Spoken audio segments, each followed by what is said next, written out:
Music, a battle-scarred alien, rendered motionless after hearing chilling human war chronicles.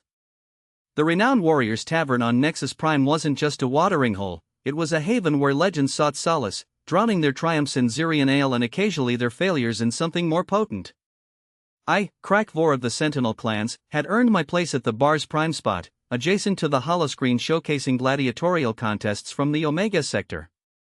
My crystalline exoskeleton, etched with the scars of countless engagements, caught the bar's violet-tinged illumination, creating a captivating display that often drew the gaze of newer warriors. Each mark narrated a tale, and tonight, I was inclined to share them, unprompted. My reputation preceded me, the warrior who single-handedly defended the Aryan Gate during the Hive Wars. That was me, also the one who outmaneuvered the infamous space pirates of the Crimson Nebula. Around me, the usual patrons filled the tavern with their banter and boasts. A contingent of Tans, their colossal horned heads barely clearing the entrance, lumbered toward their customary table, their thick hides bearing the marks of recent plasma scorches, undoubtedly fresh from another border clash. In a corner, a pair of synthetics engaged in their perpetual game of strategic dominance, their metallic digits maneuvering pieces across the holographic board with calculated precision. Another round of stellar burst, crack Vore, the bartender, old Zach 9, inquired, his forearms moving with flawless coordination, already preparing the glowing blue liquid. His primary optics focused on me, while his secondary pair surveilled the rest of the establishment. A clever old bot, one doesn't survive running a warrior's bar without keeping all sensors active.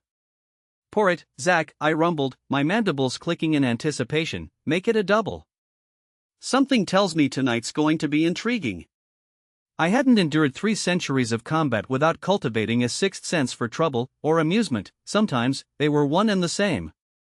The tavern's entrance hissed open, ushering in a gust of recycled station atmosphere and the resounding footsteps of new arrivals. Several conversations waned, a wave of silence rippling through the crowd. Even the synthetics glanced up from their game. I didn't immediately turn around, an action that would betray excessive interest. Instead, I observed their reflections in the polished bar surface, my rear sensors tingling with curiosity.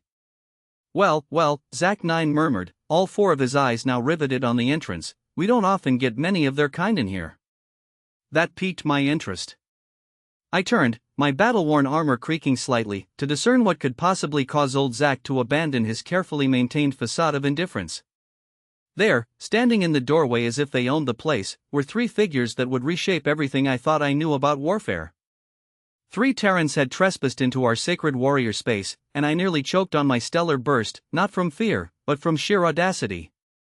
The famous Warriors Tavern had standards, after all. Yet, here they were, these soft-skinned creatures, barely tall enough to reach a Turan shoulder. The first, a female named Amanda Stone, moved with the fluid grace of a plasma dancer. Her dark hair was cropped short, military style, and a jagged scar bisected her left temple and jaw.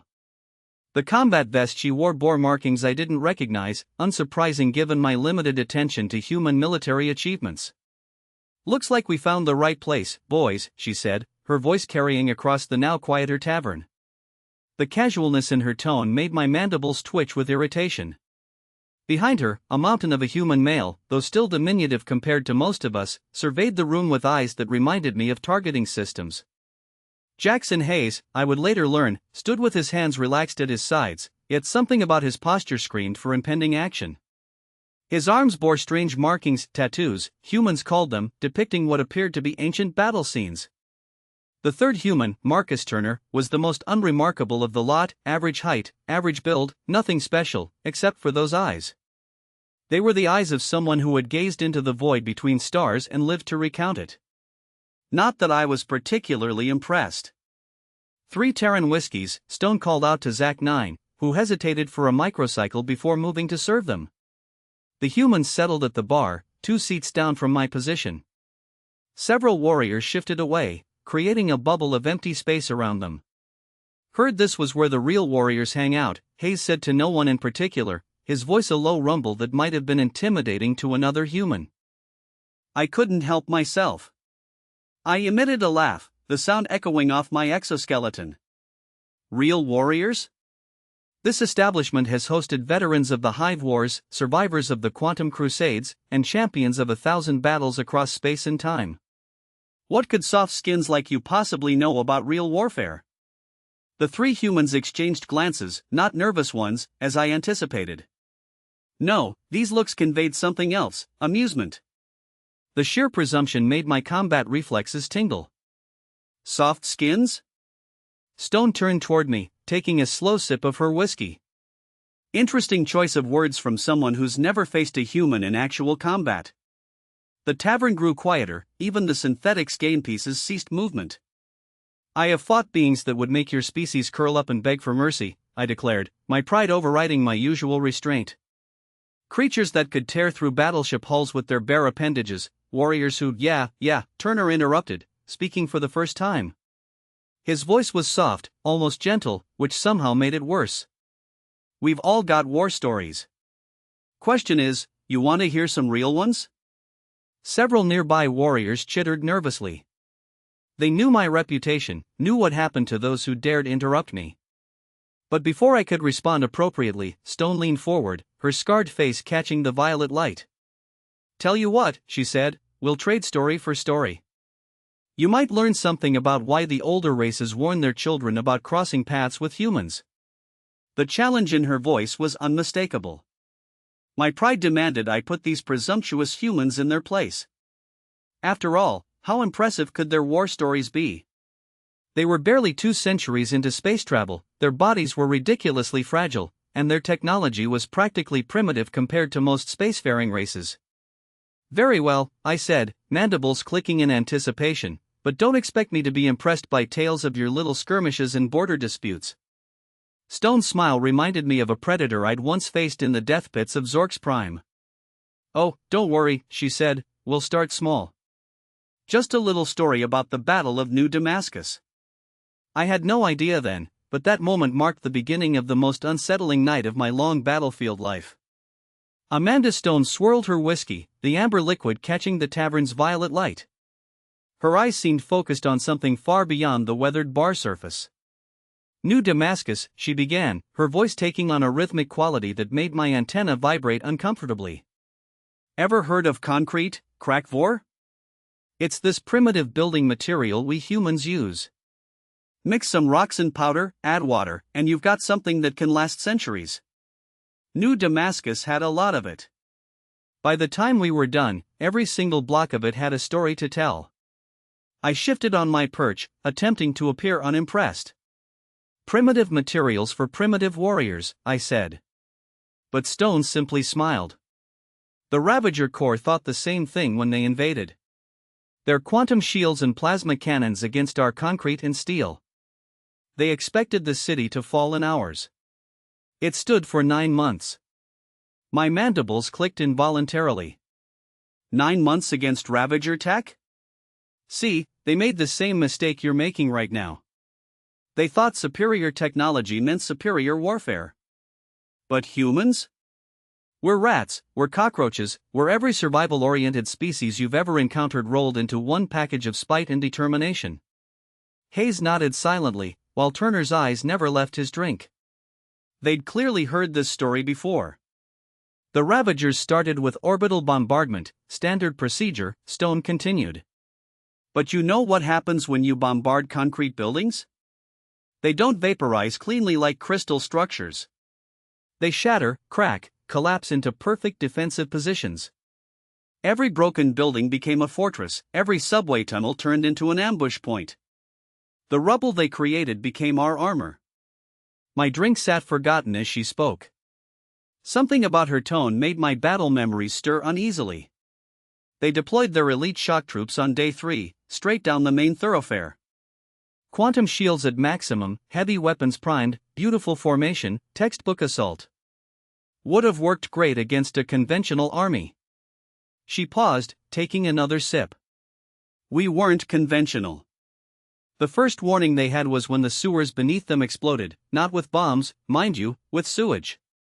Decades of human waste, pressurized and superheated.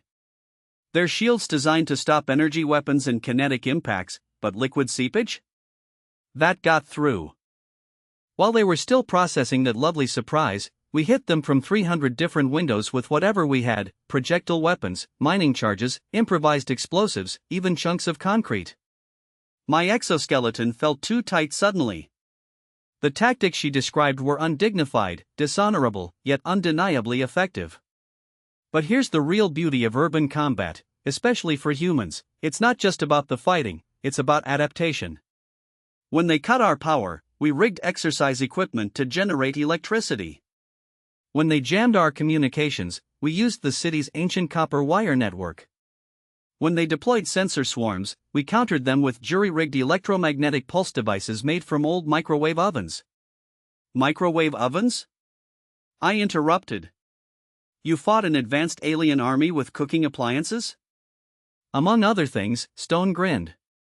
My personal favorite was the public transit system. You see, New Damascus had these underground trains running on magnetic levitation. We reprogrammed them into mobile battering rams. Imagine the surprise on a Ravager commander's face when 20 tons of public transportation hits their command post at 200 kilometers per hour. The tavern had grown eerily quiet. Even the Tans, usually boisterous after combat, were listening intently. But the real turning point came from understanding psychology. Ravagers, like many advanced species, rely heavily on their technology. Take that away, make them fight in close quarters where their fancy weapons are as likely to hit their own troops as the enemy, and something interesting happens: they get nervous. And nervous soldiers make mistakes. She leaned forward, and I found myself leaning back slightly. We didn't win through superior firepower or advanced tactics. We won because we made that city into a nightmare. Every shadow could hide a shooter, every piece of debris could be a bomb, every civilian structure could become a weapon. We turned their own technological superiority against them, using their sensor readings to feed them false data, their communication systems to spread misinformation, their own orbital strikes to reshape the battlefield to our advantage. The Ravagers finally withdrew after losing 60% of their invasion force, not to our weapons primarily, but to attrition, confusion, and the sheer psychological toll of fighting an enemy that turned everything, literally everything, into a weapon. Stone finished her whiskey in one smooth motion. That's what humans bring to warfare, crack Vore. Not superior strength, not better technology, but the ability to take whatever you throw at us and turn it into a weapon. The determination to keep fighting long past the point where any rational species would surrender, and the creativity to make you fear every shadow, every corner, every piece of primitive technology you dismissed as harmless. I realized my drink had grown warm, untouched during her story. My combat algorithms were rapidly reassessing everything I thought I knew about warfare. The human's primitive nature wasn't a weakness, it was a source of strength I hadn't considered before. That's just one city, Stone added quietly, one battle. Want to hear what happened when we actually started fighting back in earnest? For the first time in my long military career, I wasn't sure I did. Before I could voice my uncertainty, Jackson Hayes straightened up, his massive frame casting a shadow across the bar. The movement carried none of the fluid grace of his companion, Stone. This was pure, controlled power. You think that's unsettling? Hayes rumbled, his voice carrying the weight of compressed gravity. Let me tell you about the silent siege of Proxima, about how we won a war without firing a single shot. My mandibles clicked in disbelief. Impossible. War requires combat. Victories are measured in blood and casualties. Hayes shook his head slowly. That's exactly what the Swarm Queen thought, right up until her entire hive mind collapsed. Several nearby warriors hissed in recognition. Everyone knew about the Proxima incident, the mysterious disappearance of an entire swarm fleet, but no one knew the details until now. The swarm approached Proxima with 30,000 ships, Hayes continued, his eyes fixed on something distant. Standard HiveMind configuration, linked neural networks, perfect synchronization, beautiful, really, like watching a dance of stars. He paused, taking a measured sip of his drink. We had exactly 27 ships in orbit, old ones, practically antiques by your standards. But we also had something else, a complete understanding of human psychology, and, more importantly, how it differs from HiveMind psychology. Stone was smiling now, a knowing look that made my combat sensors tingle. See, hive minds operate on consensus, perfect unity, absolute coordination. But humans? We thrive on doubt, on questions, on the countless little contradictions that make up individual consciousness. And we weaponized that difference. My exoskeleton creaked as I shifted position. Something about his tone made my threat assessment protocols fire randomly. First week, we did nothing. Absolutely nothing. Just sat there in orbit, broadcasting on all frequencies. No messages, no demands, just white noise, random patterns, meaningless data. The swarm tried to decode it, of course, tried to find the pattern, the logic, the military strategy. There wasn't one. Second week, we started broadcasting human news, music, but not the whole songs, just fragments, incomplete melodies, unresolved harmonies. Do you know what that does to a hive mind, crack Vore? Trying to complete patterns that were never meant to be completed? I didn't know, but the synthetics at their game table were showing signs of distinct distress. Third week, we introduced human literature, Shakespeare, Kafka, Lovecraft, stories about isolation, transformation, the breakdown of reality. But we scrambled them, mixed up the narratives, made them contradictory. The swarm's collective consciousness tried to make sense of it all, tried to find the underlying truth. There wasn't one. Hayes leaned forward, his voice dropping lower. Fourth week, we started broadcasting human dreams. Dreams? I interrupted, confusion overwhelming my usual restraint. How do you broadcast dreams? Brainwave patterns from sleeping humans, Hayes explained, a grim smile playing across his face. Pure, unfiltered subconsciousness, random firing neurons, chaos given form. The swarm's hierarchical mind structure tried to categorize it, analyze it, understand it. But human dreams don't follow rules, they don't make sense, they're not supposed to. The tavern had grown so quiet I could hear the hum of the station's life support systems. By week 5, the first cracks appeared. Ships started moving out of formation, slight variations in their usual perfect synchronization. The hive mind was trying to process too many contradictions, too many paradoxes, trying to find patterns in human chaos. Week 6, we introduced art, not the clean, geometric patterns your species favor, human art, abstract expressionism, surrealism, images that simultaneously mean everything and nothing. The swarm's collective consciousness began to fragment, trying to reconcile the irreconcilable. My threat assessment protocols were screaming now. This wasn't warfare as I understood it. This was something else entirely. Final week, we broadcast laughter. Just laughter. Thousands of hours of human laughter, joy, hysteria, sarcasm, fear, all the contradictory emotions we pack into that single sound. The hive mind couldn't handle it, couldn't process how the same action could carry so many opposing meanings. Hayes finished his drink with deliberate slowness. The swarm retreated on day 49. 30,000 ships, millions of drones, one of the most powerful military forces in the galaxy, defeated not by weapons or tactics, but by their inability to process human irregularity, their perfect unity shattered by our beautiful chaos. But that's not the best part, he added, his voice taking on an edge that made my combat reflexes fire. The best part is what happened afterward. The fragments of the hive mind that survived, they evolved, developed individual consciousness, started asking questions, started doubting. You didn't just defeat them, I said slowly, comprehension dawning like a supernova, you transformed them. Exactly, Hayes nodded. We didn't just win a battle, we introduced chaos into their order, doubt into their certainty, individuality into their unity. And that spread through their entire species like a virus. They call it the Great Awakening now. We call it psychological warfare.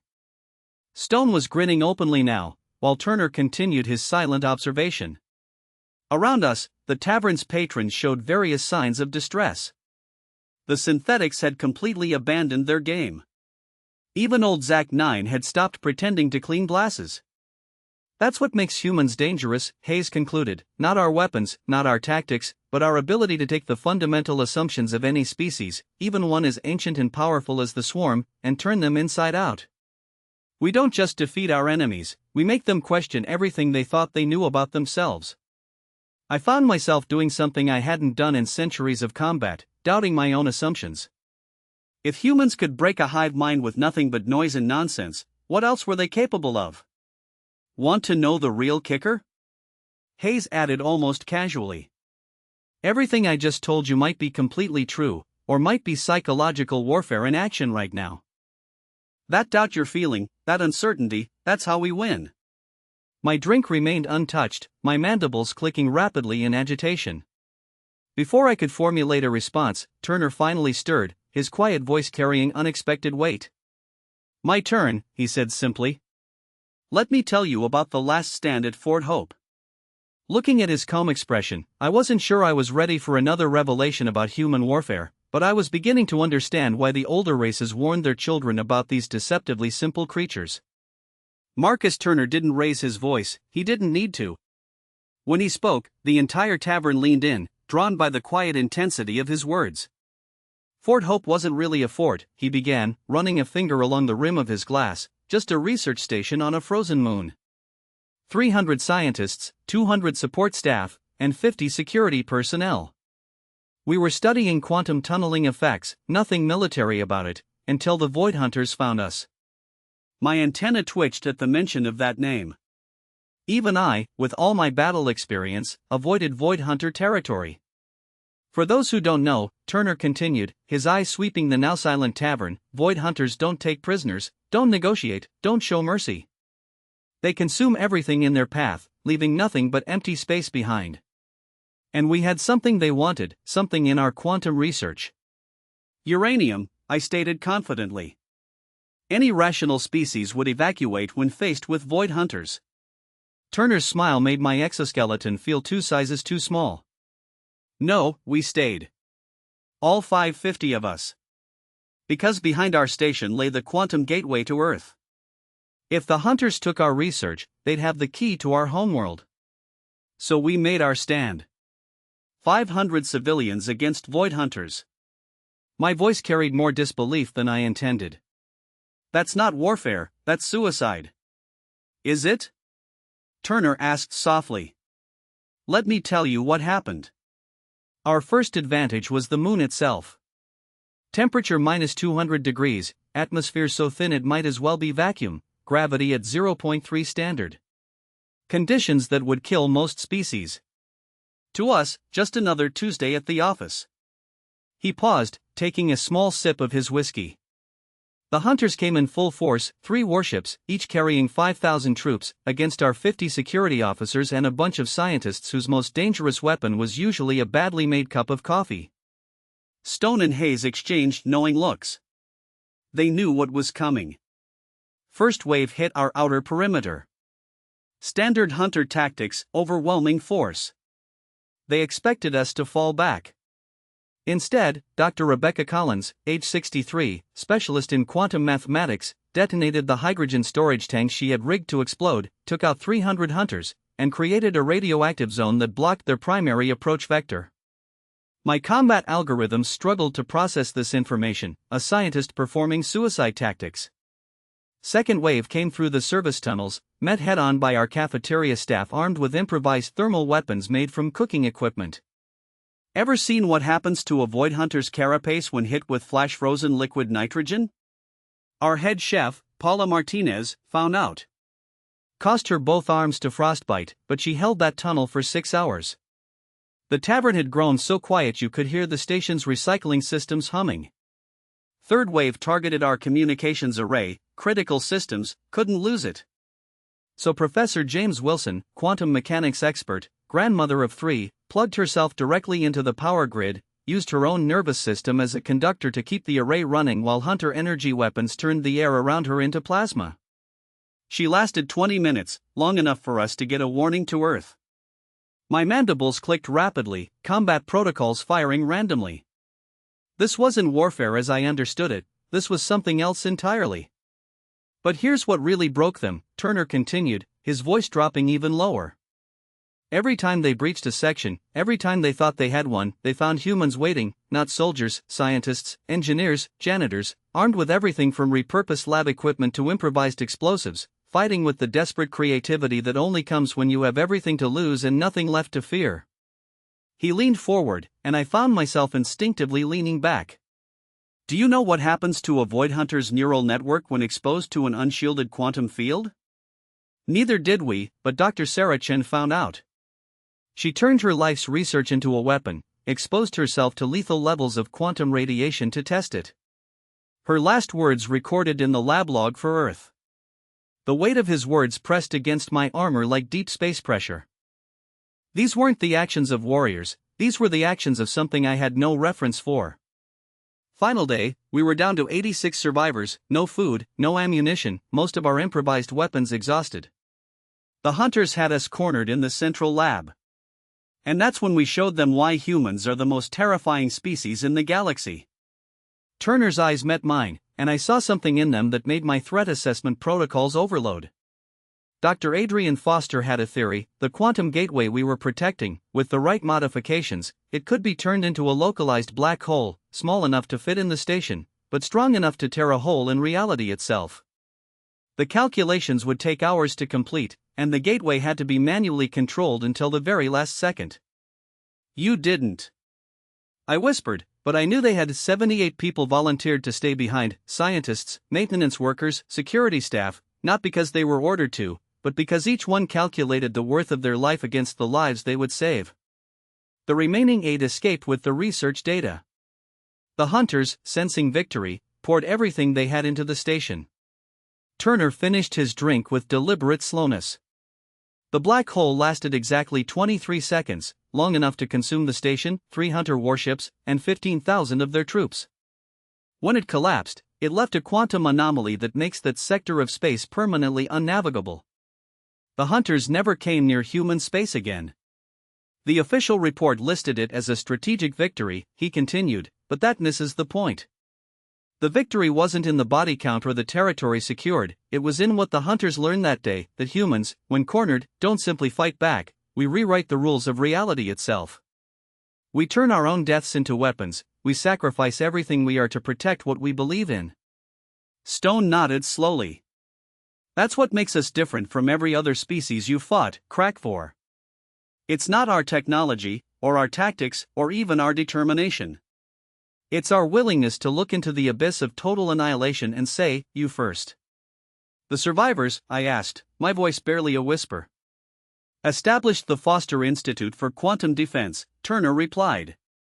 Every year, on the anniversary of Fort Hope, they gather to read the names of the 78, not as a memorial to the dead, but as a reminder to the living, a reminder that humanity's greatest weapon isn't our ability to take life, but our willingness to give it.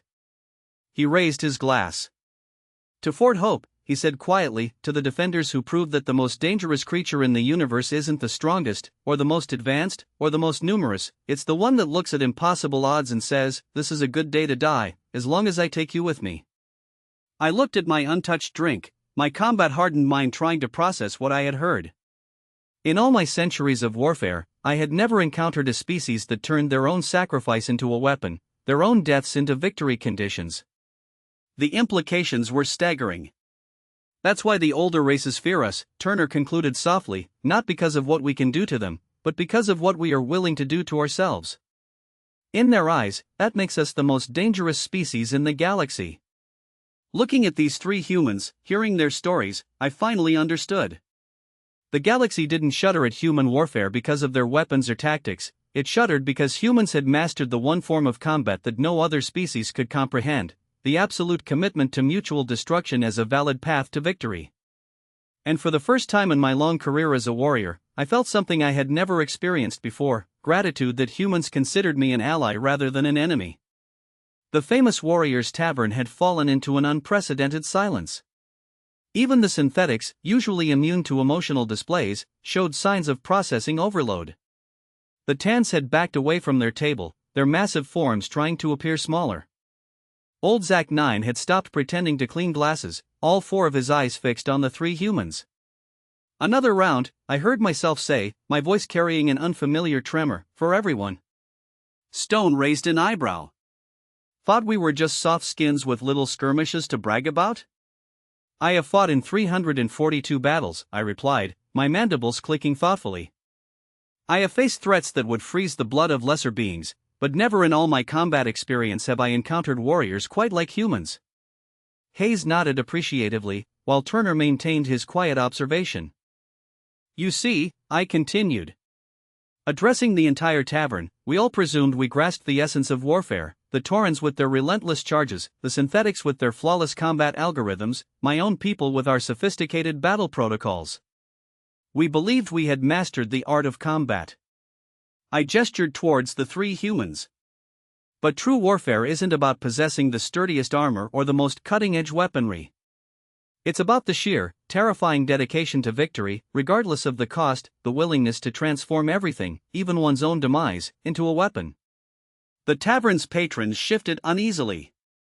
They had all heard tales of humans, but hearing these accounts firsthand had fundamentally altered something in our understanding. Your concrete ruins in New Damascus, I nodded to Stone. Your psychological warfare against the swarm, a gesture to Hayes. And Fort Hope, I turned to Turner. These aren't just war stories, they're warnings. War warnings, a young synthetic inquired from their corner. Yes, I straightened to my full height, my battle-scarred exoskeleton catching the purple light. Warnings that humans aren't constrained by conventional rules of engagement. They don't fight as we do, for glory, territory, or resources. They fight with a creativity bordering on madness, with a determination defying logic, and with a willingness to sacrifice that transmutes defeat into victory. Stone smiled, raising her glass. To unconventional warfare. To the dangers of underestimating the soft skins. Hayes added with a grim chuckle, to Fort Hope. Turner said quietly, Fort Hope. And something in his tone compelled everyone in the tavern to raise their drinks in solemn respect. I knew, standing there in that legendary Warriors gathering place, that this night would become a story of its own. It would spread through the galactic networks, whispered in warrior gatherings across the stars, not because of the battles described, impressive as they were, but because of what they revealed about humanity's true nature.